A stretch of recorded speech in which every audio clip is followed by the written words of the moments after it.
right now, nandito tayo sa Leonor. Xiaopan with Hungarian yung order natin.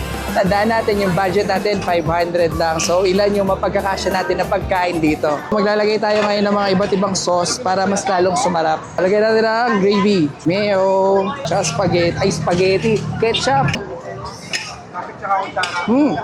Unang subo ko, maanghang kaagad. Alam niyo naman ako, pagka maanghang yung pagkain, mas nagugustuhan ko kasi mas exciting, hindi siya nakakasawa. Tapos yung kanilang fried rice, merong green peas, corn, spring onions, 70 pesos, isang serving ng styro. Sisig ko, masarap, puro ulam. Ang sarap ng Hungarian kasi maanghang eh.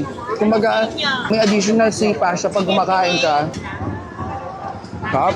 Pili po, bayaran na lang po. Dalawa na po. For 70 pesos, may mabibili ka ng pagkain, which is mas maganda, di ba? Kumbaga, mas makakatipid tayo. Oo.